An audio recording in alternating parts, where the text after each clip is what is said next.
오늘 함께 보실 말씀은 민수기 22장입니다. 민수기 22장 34절의 말씀입니다. 구약 235페이지에 있습니다. 민수기 22장 34절의 말씀 다 같이 봉독하겠습니다. 발람이 야훼의 사자에게 말하되 내가 범죄하였나이다. 당신이 나를 막으려고 길에 서신 줄을 내가 알지 못하였나이다. 당신이 이를 기뻐하지 아니하시면 나는 돌아가겠나이다. 아멘. 할렐루야, 반갑습니다. 네, 저는 홍선준 목사입니다. 제가 전에도 한번 얘기했었던 것 같은데 그 알래스카 그 에스키모인들이 늑대를 사냥하는 방법을 전에 말씀드렸던 것 같은데 다시 한번 말씀드리고자 합니다. 늑대를 잡으려면 어떻게 하냐면 간단합니다. 네, 그 칼이 있으면 돼요. 칼 있고 그다음에 동물의 피가 있으면 됩니다. 그래서 칼에다가 동물의 피를 막 이렇게 발라요. 그리고 얼립니다. 그리고 또 이렇게 얼면 또 그 위에다가 또 피를 바르고 얼려요. 그러니까 계속 이렇게 얼리다 보면 이제 두꺼워지겠죠? 예, 두꺼워지면 그거를 땅에다가 이렇게 딱 꽂아놓고 집에 갑니다. 그리고 집에 가서 이제 자고 그 다음날 아침이 되면 늑대가 죽어 있는 거죠. 그게 왜냐면 그 동물의 피가 묻어 있으니까 이제 피 냄새가 나잖아요. 그러니까 늑대가 이제 밤에 와가지고 핥습니다. 이렇게 핥다 보면 이제 얼려 있으니까 이게 좀 혀가 이제 마비가 오죠. 그리고 계속 핥다 보면 귀에 피가 이제 슬슬 녹으면서 칼날이 나오고 결국에는 좀 아침부터 끔찍하지만 그 칼이 이제 자기의 혀를 이렇게 베가지고 이제 자기 피를 먹게 되는 거죠. 그러다 보면 이제 과다출혈로 쓰러져서 죽게 됩니다. 그런 게 있어요. 그렇게 해서 늑대를 사냥하는데 우리도 그런 부분들이 있습니다. 죄로부터 우리가 죄를 질 때 조금씩 나도 모르게 죄가 슥슥슥 들어와서 유혹이 슥슥슥 들어와서 우리가 죄를 짓게 되고 결국에 그 죄로 인해서 우리가 쓰러지게 되는 거죠. 그런 내용이 오늘 이 말씀에 나와 있어요. 22장 1절부터 보면 오늘 등장인물이 두 명이 나옵니다. 한 명은 모압의 왕인 발락, 그리고 한 명은 발람입니다. 이 사람은 그냥 점성술사, 뭐 이렇게 점치는 사람, 뭐 그렇게 생각하시면 될 것 같아요. 이 사람들이 나오는데 22장 1절을 제가 한번 볼게요. 이스라엘 자손이 또 길을 떠나 모압 평지에 진을 쳤으니 요단 건너편 곧 여리고 맞은편이더라.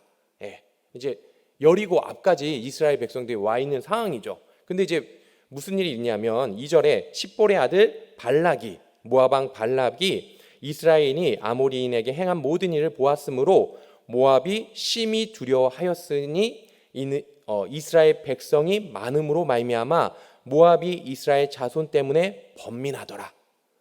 그러니까 이스라엘이 이제 모압 근처까지 온 거죠. 발락이 왕인데 그 근처까지 오니까 이스라엘 백성이 엄청 많은 거예요. 그러니까 이제 무서운 거죠. 근심한 거죠. 근심하면 어떻게 해요? 뼈가 마른다고 하잖아요. 그렇죠? 그러니까 근심하게 되니까 이 사람이 이걸 어떡하지? 걱정하고 이제 두려워하고 있으니까 어떻게 할까? 고민을 하다가 무슨 꾀가 났냐면 5절 말씀 보면 그가 사신을 부올의 아들 발람의 고향인 강가 부돌에 보내어 발람을 부르게 하여 발람이라는 사람에게 이제 사신을 보냅니다.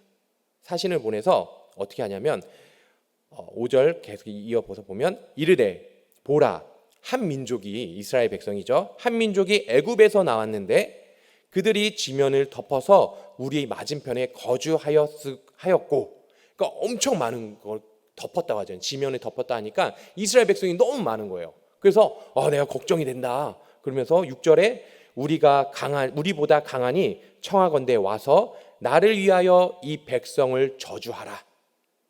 내가 혹 그들을 쳐서 이겨 이 땅에서 몰아내리라. 그대가 복을 비는 자는 복을 받고 저주하는 자는 저주를 받을 줄을 내가 알미니라. 그러니까 모압 왕이 발락이 발람에게 사람을 보냅니다. 그리고서 무엇을 부탁하냐면 이스라엘 애들이 너무 많어. 우리보다 강해. 그래서 내가 걱정이야. 그러니까 네가 와서 이스라엘 백성을 저주해달라. 발람 네가 저주하는 사람은 저주를 받고 발람 네가 복을 비는 자는 복을 받으니까 우리를 위해, 나를 위해서 저 이스라엘 백성을 저주해달라라고 얘기하는 거예요. 근데 여기서 중요한 게 뭐냐? 복을 주시는 분은 누구시죠? 그렇죠. 똑똑하시네요. 하나님이십니다. 복을 주시는 분은 하나님이세요. 발람이 주나요? 다른 신이 주나요? 아닙니다. 하나님이 주시는 거예요. 그러니까 이 발락이 잘못된 믿음이 있는 거죠. 발람이 저주하는 사람은 저주받고 발람이 복을 주는 사람은 복을 받습니다 라고 그런 이상한 믿음이 있는 거예요.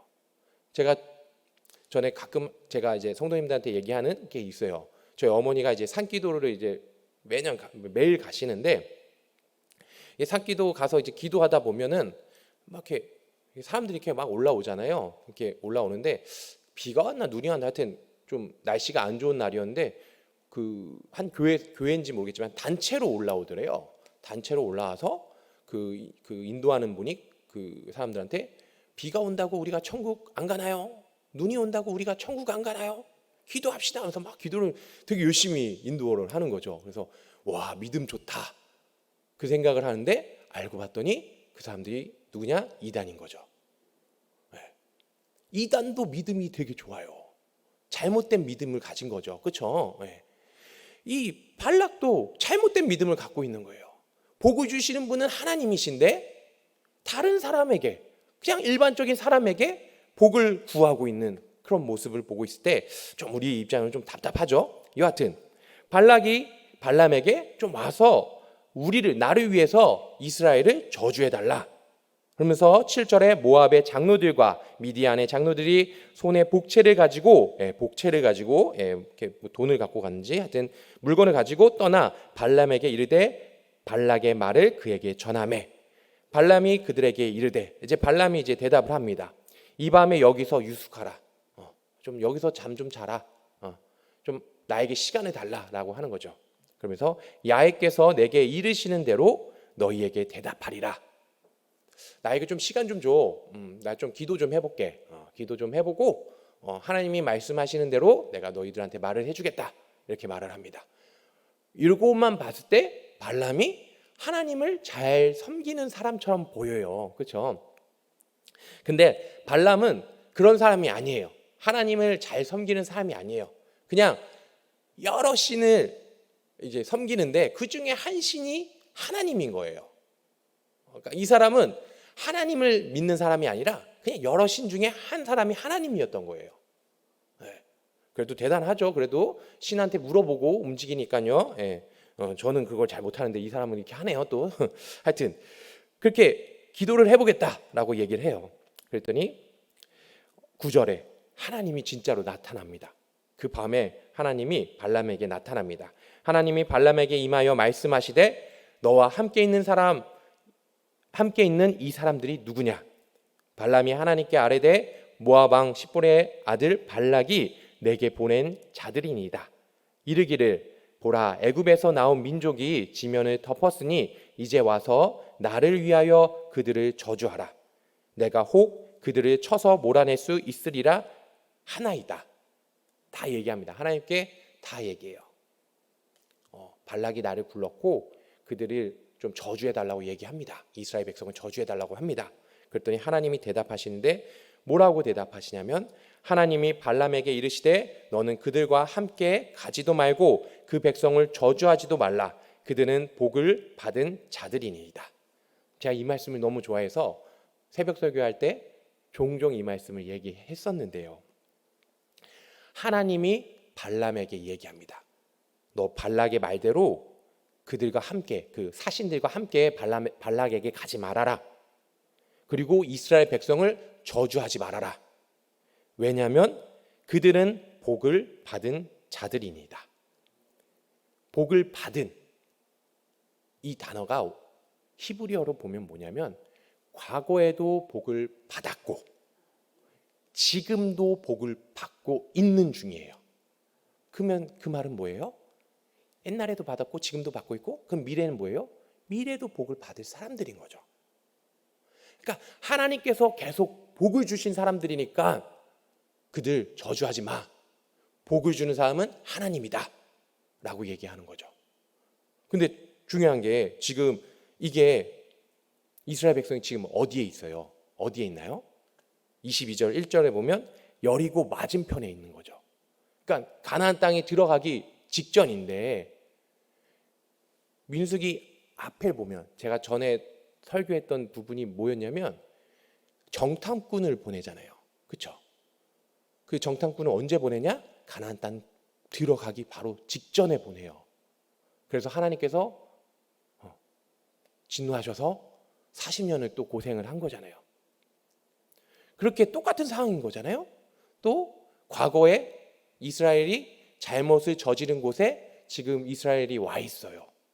그럼 하나님이 과거를 생각하면 이놈 나쁜 녀석들 과거에 그랬었지. 어이구 그냥 화가 나서 어이구 그냥 혼내주고 싶은 마음이 있을 수도 있는데, 하나님은 그렇게 말씀 안 하시고 과거에도 복을 받았고 지금도 복을 받고 있고 앞으로도 복을 받을 사람이니까 저주하지 말아라. 하나님께서 이스라엘에 대한 사랑을 보여주시는 거죠. 우리가 아무리 죄를 많이 져도 습관적으로 계속 하나님 죄송합니다 하면서 습관적으로 또 죄를 짓고, 하나님 죄송합니다 또 습관적으로 죄를 짓고 한다 할지라도 하나님은 우리를 계속 용서해 주시고 사랑해 주신다는 것을 오늘 말씀에서 보여주고 있는 거죠. 13절 말씀 보겠습니다. 발람이 아침에 일어나서 발락의 귀족들에게 이르되 너희는 너희의 땅으로 돌아가라. 야훼께서 내가 너희와 함께 가기를 허락하지 아니하시느니라. 그래도 발람이 대단합니다. 여러 신을 섬기는 사람이긴 하지만 하나님의 말씀에 순종을 하죠.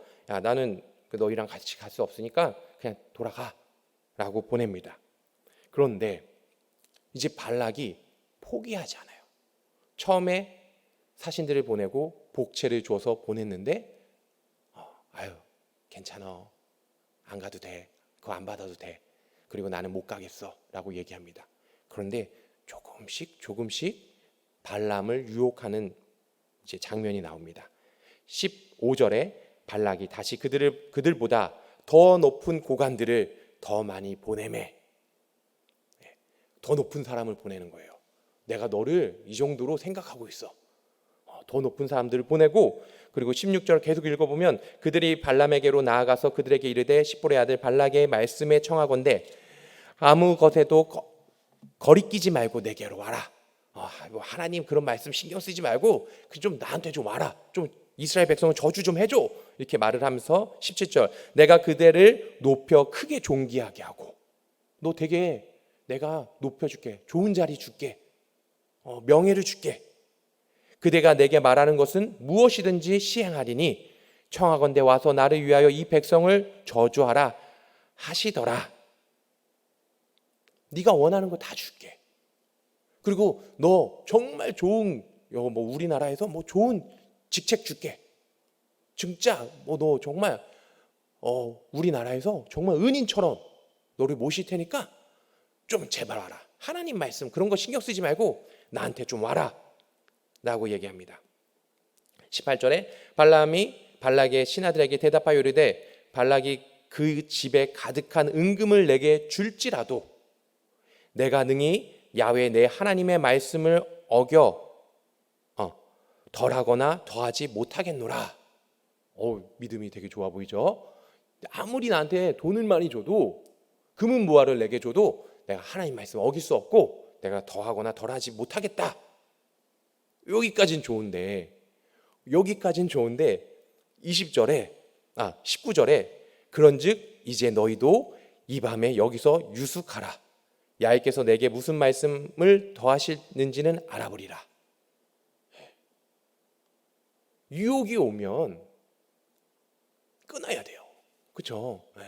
끊어야 돼요. 하나님이 분명히 얘기하셨잖아요. 그들을 보내고 같이 가지도 말고 저주하지도 말아라. 분명 하나님께서 말씀하셨으면 끊어야 돼요. 근데 그 사람들을 돌려보내지 않습니다. 왜 그러죠? 마음에 욕심이 생긴 거죠. 말은 이렇게 했지만 우리 명절에 그 친척집 가면 어르신들이 이렇게 용돈 주면 이제 그 애들이 아이 괜찮아요, 괜찮아요, 아유 괜찮습니다 말을 하지만 사실 받고 싶은 거죠. 예, 그렇죠. 그래서 저도 조카들이 용돈을 안 받으면 나는 한 번 말해서 안 받으면 안 준다. 그럼 애들 바로 가져갑니다. 말은 이렇게 하지만 그 마음 가운데 욕심이 들어와서 하루만 좀 잡아. 내가 한 번 더 기도해 볼게. 이렇게 얘기합니다. 20절에 밤에 하나님이 발람에게 임하여 이르시되, 하나님이 잘 나타나요. 발람한테. 대단하죠? 하나님이 발람에게 임하여 이르시되 그 사람들이 너를 부르러 왔거든 일어나 함께 가라. 하나님이 말씀을 바꿉니다. 함께 가래요. 그러나 내가 내게 이르는 말만 준행할지니라. 하나님이 이미 발람의 마음을 아신 거예요. 얘 내 말대로 안 하겠다. 얘 이미 마음 흔들렸다. 내 말대로 안 할 걸 아시니까 하나님께서 같이 가. 같이 가. 그리고 나서 하나님은 어떻게 하시냐면 천사를 보내서 발람을 죽이시려고 합니다. 21절 발람이 아침에 일어나서 자기 나귀에 안장을 지우고 모압 고관들과 함께 가니 이제 나귀에다가 나귀를 타고 발람이 출발합니다. 그 모압 그 사람들하고 그가 감으로 말미암아 하나님이 진노하심으로 하나님이 화가 나셨어요. 진짜 가네. 진짜 가네. 넌 이제 용서하실 수 없다. 천사를 보내서 죽여야겠다. 그 생각을 하시는 거죠. 야훼의 사자가 그를 막으려고 길에 서니라. 천사가 나타납니다. 그래서 그 발람이 가는 길을 막으려고 이제 그 길에 나타나죠. 여기서 그 길은 그냥 큰 길이에요. 사람들이 있는 일반적인 길이에요. 발람은 자기 나귀를 탔고 그의 두 종은 그와 함께 있더니 23절 나귀가 야훼의 사자가 칼을 빼어 손에 들고 길에 선 것을 보고 나귀는 천사를 봤어요. 근데 신접하는 그런 신과 교통하는 하나님하고 대화를 나눴던 이 발람은 못 본 거예요. 하나님의 그 사자를 천사를 못 본 거예요. 왜 그럴까요? 욕심이 그 마음에 욕심이 있으니까 하나님의 뜻도 들리지 그러니까 생각하지도 않고 천사가 자기 앞에 칼을 들고 서 있는 것을 봐도 보이지 않는 영안의 눈이 닫혀버린 상황이 된 거죠.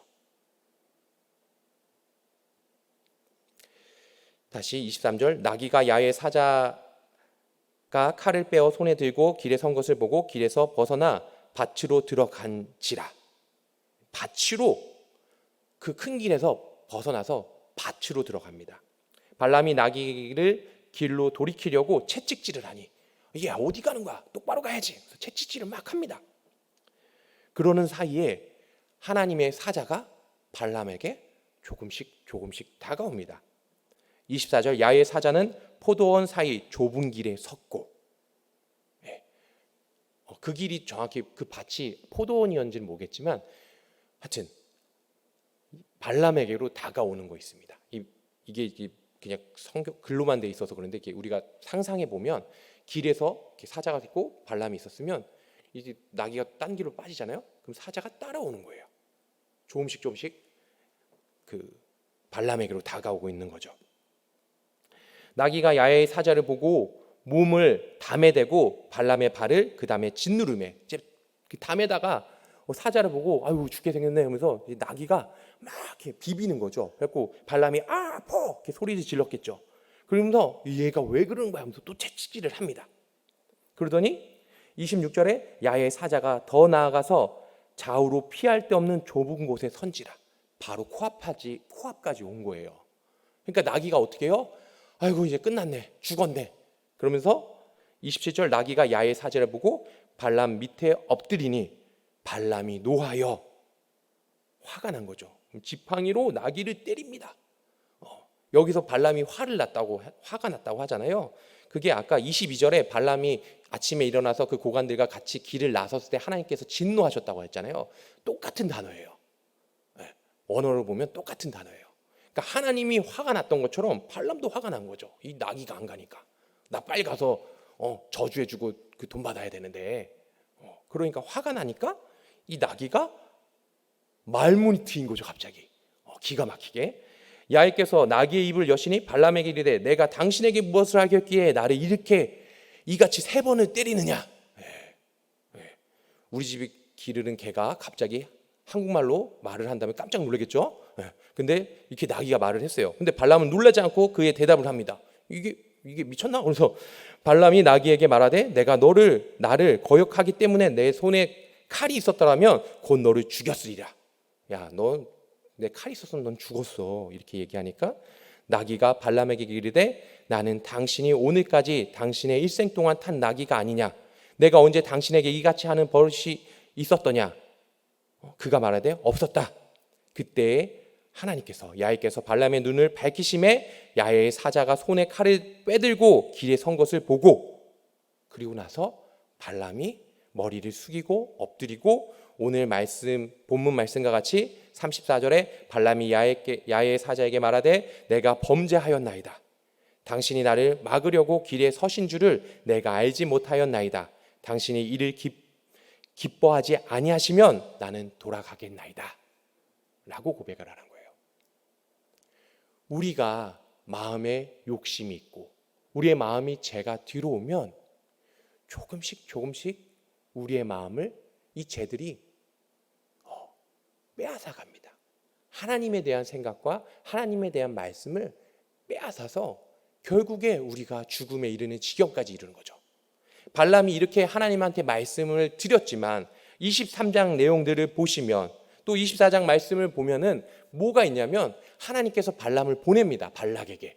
그리고 발락에게 갔더니 나는 하나님이 하신 말씀밖에 할 수 없습니다 라고 해서 이스라엘을 저주하지 않고 이스라엘을 축복을 하는데, 발락이 그럴 때마다 장소를 바꿔갑니다. 야, 여기서 축복을 해? 네 그러면 안 되지. 그럼 여기로 가보자. 여기 가면 자 이스라엘 별거 아닌 것처럼 보이지. 자 그들을 위해서 저주해라. 못한다. 또 축복하고 또 장소를 이동하면 또 저주하라 했더니 못하고 축복을 합니다. 그래서 발락도 화가 나죠. 그런데 중요한 건 뭐냐면 그렇게 하고 이 모든 일들이 끝난 줄 알았지만 발락이 어떤 죄를 저지르고 나중에 죽음을 당하냐면 이스라엘에게 이방 여인들과 결혼하게 하는 어떤 연관이 되어 있었던 것 같아요. 그런 죄를 짓게 됩니다. 그렇게 발람을 통해서 발락에게 알려줬겠죠. 발람을 통해서 이스라엘이 이방 여인들과 결혼하는 죄를 짓게 만들어서 이스라엘에게 연병이 돌고 큰 일들이 생겨나게 되는 거죠. 그래서 우리가 어떻게 해야 되냐? 우리의 마음 가운데 욕심이 들어오고 죄가 들어오면 하나님이 아무리 신호를 주고 하나님이 아무리 가르침을 주고 하나님이 나타나서 말씀을 주신다 할지라도 우리가 우리의 마음을 제대로 잡지 못하면, 죄로부터 우리의 마음이 흔들린다면, 죄로 유혹으로부터 끊지 못한다면 우리가 조금씩 우리의 마음이 변해서 결국 죄를 질 수밖에 없다는 것을 오늘 성경은 말씀하고 있는 겁니다. 그래서 우리가 날마다 하나님께 구해야 됩니다. 성령으로 충만한 우리들 되게 하셔서 하나님의 말씀을 기억나게 하시고 그 말씀대로 순종하며 살아갈 수 있게 오늘 하루도 성령님 지켜주시고 은혜 베풀어 달라는 기도를 하면서 우리가 하루를 보내셔야 될 줄 믿습니다. 기도하겠습니다. 하나님 감사합니다. 오늘도 주님 앞에 나와 예배케 하여 주심을 감사합니다. 하나님 또 말씀을 통하여서 주님의 뜻을 깨닫게 하여 주심을 감사합니다. 하나님 우리의 마음 가운데 주님의 말씀으로 가득 채워 주시옵소서. 하나님 죄의 유혹으로부터 우리가 자유로워질 수 있도록 하나님 우리의 마음을 붙잡아 주시고 하나님 우리의 마음에 조그만한 틈도 생기지 않도록 주님의 말씀으로 가득 채워주시고 주님의 은혜로 가득 채워주셔서 주님이 주시는 참된 축복받아 누리는 귀한 삶을 사는 오늘의 하루를 살아가는 우리 모두가 될 수 있도록 도와주시옵소서. 주님 감사합니다. 예수님 이름으로 기도드립니다. 아멘.